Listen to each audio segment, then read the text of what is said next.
México, 28 de noviembre de 2025. Hoy el análisis abarca varios temas clave, desde las modificaciones a los uniformes de la Marina Mercante, los estímulos fiscales a las gasolinas. Que ese es un tema que siempre da de qué hablar, el de las gasolinas. Totalmente. Y también el plan estratégico del Instituto Politécnico Nacional con una visión ya hasta 2030 y un convenio de salud muy importante en Campeche. Y no hay que olvidar la convocatoria para la Fiscalía General, que es un tema mayor. Exacto. También una sentencia de la Suprema Corte sobre competencias federales y, bueno, temas del INE, del INEGI y del Banco de México.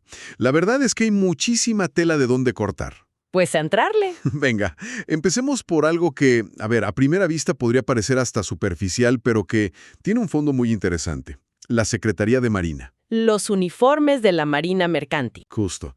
Publican una reforma al manual de uniformes y condecoraciones. Así es, y uno podría pensar, bueno, un cambio de color, de tela, pero no. El documento es muy claro en su argumento. Dice que es para fortalecer la confianza y respeto de la comunidad marítima nacional e internacional. O sea que no es nada más como se ven. Para nada. Es una declaración. El uniforme es identidad y es, sobre todo, una muestra de autoridad jurídica en los mares. Entiendo perfecto el punto de la identidad, pero lo que me sorprende, de verdad, es el nivel de detalle. Es casi obsesivo. ¿En qué sentido? En que especifican las medidas exactas de cada pieza, las palas de los hombros, los chapetones, que son las hebillas. ¿No te parece que especificar el último milímetro de una hebilla es, pues, un poco burocrático de más? Jaja, es una excelente pregunta. Y fíjate que esa obsesión por el detalle es en sí misma parte del mensaje. A ver, explícame eso.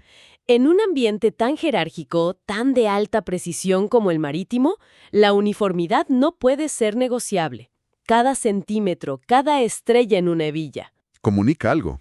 comunica un rango, una responsabilidad, y lo hace de manera instantánea, sin que quede lugar a dudas. Por ejemplo, el chapetón para los mandos superiores ahora tendrá estrellas de 5 picos, una para director ejecutivo, 2 para director A general ver. y 3 para coordinador general de puertos. Es un lenguaje visual. Exacto, un lenguaje que funciona aquí, en Shanghái o en Y Rotterdam. un lenguaje universal, claro. Y veo que ese lenguaje también reconoce la trayectoria, que eso me gustó. Hay un detalle que me llamó la atención. A ver. El personal que ocupó esos altos cargos puede seguir portando la hebilla correspondiente, Ah, claro. incluso después de dejar el puesto. O sea, es como una medalla que llevan consigo para siempre. Exacto, es justo eso, un reconocimiento a la carrera. Y hablando de reconocimientos, la parte de las condecoraciones es fascinante. Sí, no es solo por antigüedad. No, que sí la hay, desde los 15 hasta los 50 años con medallas de colores y todo, pero también se premian actos muy concretos. Como la de Al Mérito. Ándale, para quien realiza actos heroicos para salvar vidas en el mar. O la de Al Mérito Técnico, para quien desarrolla un invento que le da prestigio al país. Entonces, el uniforme se convierte en un mapa. Justo, un mapa de la vida profesional de una persona. Bueno, y de la identidad visual del Estado en el mar, pasamos a cómo el Estado gestiona la economía en otro punto clave, y a veces muy conflictivo: las fronteras. Híjole, ¿sí? Lo que publica la Secretaría de Hacienda sí que nos pega en el bolsillo a todos. Me llamó muchísimo la atención cómo manejan los estímulos fiscales a las gasolinas. Es otro mundo. Es que es otro mundo. Hablamos del famoso IEPS, el Impuesto Especial sobre Producción y Servicios. ¿Qué es el impuesto que el gobierno decide si nos perdona una parte? Exacto. Decide qué porcentaje de ese impuesto absorbe para que el precio en la bomba no se dispare. Pero en las fronteras la estrategia es completamente distinta. Lo que vemos publicado es una microeconomía en acción. Casi como un laboratorio, decías. Sí, un laboratorio. Explícame eso de laboratorio, porque las diferencias son brutales. Estoy viendo que en Tijuana y playas de Rosarito el estímulo es de 0 pesos. 0. Nada. Pero te vas a algunos municipios de Sonora, como General Plutarco Elías Calles, y el estímulo para la gasolina regular es de más de 3 pesos por litro. ¿Por qué esa diferencia tan marcada? Porque no es una política fiscal en el aire, es una reacción directa, casi centavo por centavo a lo que hace la gasolinera de Caléxico o la de El Paso.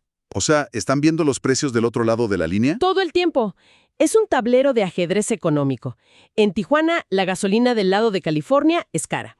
No hay necesidad de subsidiar la mexicana para competir. Claro, no tiene caso. Pero en zonas de Sonora, frente a Arizona, donde la gasolina de allá puede ser más barata, el estímulo mexicano tiene que ser muy agresivo. Para evitar la fuga de consumidores. Pura y dura competencia de mercado. Incluso se ajusta por la distancia. Veo que hay una franja de 20 kilómetros y luego otra de 20 a 45. Es una fineza geográfica impresionante. Sí, y en el sur, con Guatemala, la lógica es muy parecida, pero con un esquema de zonas.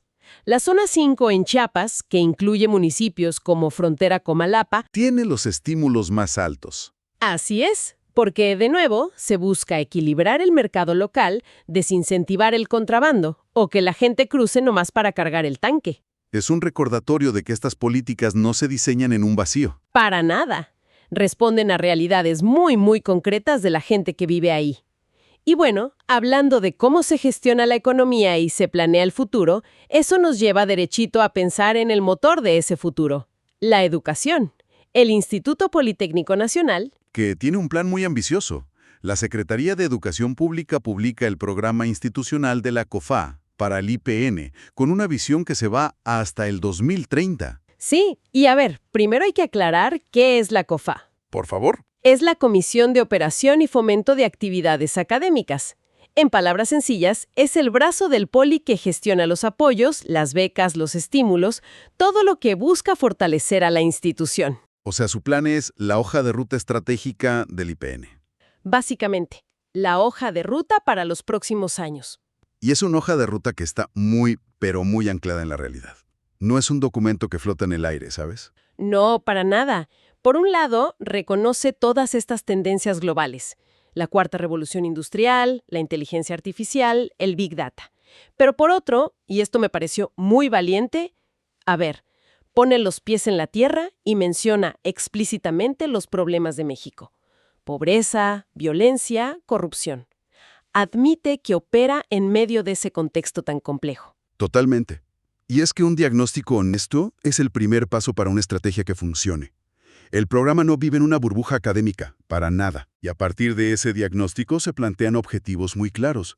El primero, por ejemplo, es aumentar la captación de donativos, que es el IPN diciendo, necesitamos más recursos, y vamos a salir a buscarlos, al sector público y al privado. No se van a quedar esperando a que les llegue el presupuesto y ya. Exacto. Y esos recursos tienen un destino muy claro. Los siguientes objetivos son mejorar la infraestructura, equipar laboratorios, talleres, pero el cuarto objetivo me parece el más estratégico de todos. ¿Cuál es? Promover la dedicación de tiempo completo de los docentes. ¿Por qué es tan crucial tener profesores de tiempo completo? Híjole, es que eso cambia por completo la dinámica de una universidad. Un profesor de tiempo completo no solo da su clase y se va. Hace más cosas. Investiga, crea grupos de trabajo con alumnos, genera publicaciones, asesora tesis, participa en la vida académica de la escuela. Es la diferencia entre una universidad que enseña y una que genera conocimiento. Esa es la diferencia. Y la COFAB busca lograrlo con becas y estímulos que hagan atractiva la carrera académica de tiempo completo. Y no son solo buenos deseos, ¿eh? Está todo medido con indicadores muy precisos. Veo metas anuales para la tasa de variación de donativos recibidos o el porcentaje de dependencias atendidas con equipamiento. Sí, es un plan con dientes, como dicen. Para 2024, por ejemplo, la línea base de equipamiento atendido es del 65.3% y buscan que eso no baje, dependiendo claro del éxito que tengan captando fondos. Así es. Y bueno, de esta planeación estratégica a largo plazo podemos pasar a la ejecución de políticas en el día a día. A lo concreto. Bajan a los estados. Sí, aquí vemos el dinero en movimiento, literal. El programa se llama Fortalecimiento a la Atención Médica. Y es una transferencia de poco más de 6.6 millones de pesos de la Federación a Campeche para el ejercicio fiscal 2025. Pero lo interesante no es solo el monto, sino en qué se va a gastar. Exacto. El anexo 3A es increíblemente revelador. Te desglosa las partidas de gasto y lo que te grita, en el fondo, es que la clave de este programa es la movilidad. Totalmente. Casi la mitad del dinero, más de 3 millones de pesos, se va en combustibles, refacciones para vehículos, traslados y viáticos. Esa nos dice que el programa no es para construir un hospital nuevo. Es para que el personal de salud llegue a la última ranchería. A las comunidades más apartadas. Justo. Lo que, claro, plantea la pregunta de la supervisión. Si el dinero es federal, pero lo gasta el Estado, ¿cómo se asegura la federación de que se use bien? Pues hay muchísimas cláusulas de control y transparencia. Muchísimas. ¿Cómo cuáles? Campeche tiene que entregar reportes trimestrales con un formato de certificación de gasto que debe incluir el folio fiscal de cada factura. Es un escrutinio muy alto. Altísimo. Y además se especifica que las facturas deben estar a nombre del gobierno de la entidad, no de una dependencia específica, para que la responsabilidad esté centralizada. Es el federalismo en la práctica. Tal cual. Una colaboración, a veces tensa, entre niveles de gobierno, pero llena de mecanismos de control para generar confianza. Y de la operación de un programa pasamos a la designación de quienes dirigen las instituciones, un tema de enorme relevancia. Uf, sí. La Cámara de Senadores lanza la convocatoria para nombrar a la persona titular de la Fiscalía General de la República, tras la renuncia de Alejandro Gertz Manero. Esto no es cualquier cosa. Para nada, es uno de los cargos más importantes y sin duda más delicados del país. Y el proceso que describen en la convocatoria es muy estricto y sobre todo muy rápido. Rapidísimo. Los aspirantes solo tienen 3 días, del 28 al 30 de noviembre, para registrarse en línea. Eso sugiere una urgencia política por llenar ese vacío, ¿no? Totalmente. ¿Y los requisitos? Bueno, son los esperados. Título de abogado con 10 años de antigüedad, no haber sido condenado. Pero me llama la atención uno muy subjetivo, el de gozar de buena reputación. Ándale, ese. O sea, ¿cómo se mide eso de forma objetiva en un proceso así? Ese es el punto más polémico y la verdad el más discrecional. La buena reputación la va a evaluar el Senado, lo que abre la puerta a un análisis mucho más político que técnico de los perfiles.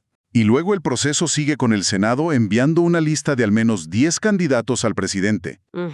Quien a su vez elige una terna de esa lista y la regresa al Senado para la votación final.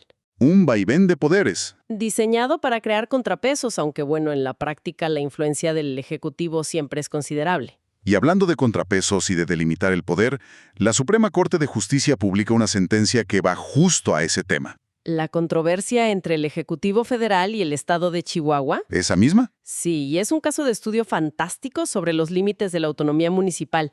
Fíjate, resulta que el municipio de Cusiciuriachi, en Chihuahua, ¿qué hacía? Estaba cobrando un derecho, 28 pesos por metro cuadrado para autorizar la construcción de subestaciones eléctricas. Me imagino que la CFE se quejó. ¡Claro! Y la queja llegó hasta la Corte. ¿Y el veredicto fue? Tajante. Ese cobro es inconstitucional. El argumento es que la energía eléctrica es un área estratégica de competencia exclusiva de la Federación. O sea que el municipio no se puede meter ahí. Exacto. Un municipio no puede legislar ni cobrar derechos sobre una materia que la Constitución le reserva por completo al gobierno federal. Es la Corte trazando una línea muy clara en la arena del federalismo. Muy claro. Y para ir cerrando, tenemos 2 noticias de organismos autónomos que parecen muy distintas, pero que nos hablan del estado de nuestra democracia y de la velocidad del cambio. A ver. Primero, el INE. El INE publica un listado larguísimo de sanciones a partidos políticos. Sí, por irregularidades en los informes de ingresos y gastos de las campañas de 2023 y 2024 en la Ciudad de México. Y están todos, ¿eh? Veo multas para el PRI, PAN, Morena, Movimiento Ciudadano. Prácticamente a todos les tocó. Las faltas son de todo tipo, y las multas van desde unos pocos miles de pesos hasta más de 100,000. Pero más allá de las cifras, ¿qué nos dice este documento? Nos dice que el sistema de fiscalización funciona, al menos en la parte de la detección. El INE tiene la capacidad de auditar a fondo y de encontrar las inconsistencias. La pregunta es si las multas son suficientes para que no lo vuelvan a hacer. Esa es la pregunta que queda en el aire, claro. Pero el documento en sí mismo es un ejercicio de transparencia y de rendición de cuentas. Y finalmente el INEGI.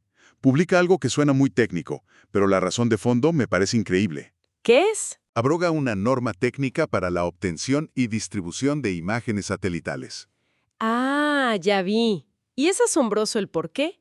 La norma se había creado en 2017. 8 años después, el INEGI la elimina porque la tecnología la ha vuelto completamente obsoleta. Totalmente. La norma presuponía que las dependencias de gobierno necesitaban un estándar para comprar y procesar imágenes de satélite. Pero hoy, como dice el propio acuerdo, las dependencias ya no compran imágenes, usan servicios en la nube, aplican inteligencia artificial, consumen datos a través de APIs. Es que es increíble pensarlo. El gobierno crea una regla en 2017 y para 2025 la tecnología no solo la mejoró, la volvió irrelevante. La velocidad del cambio es brutal. Es el propio aparato estatal reconociendo que la innovación tecnológica avanzó mucho más rápido que su capacidad para regularla. Exactamente. Es una admisión de que, en ciertos campos, sobre todo los tecnológicos, intentar crear normas nacionales rígidas puede ser hasta contraproducente. El mercado y la innovación global simplemente te rebasan. Entonces, si damos un paso atrás y vemos el mosaico completo de hoy, ¿qué es lo que vimos?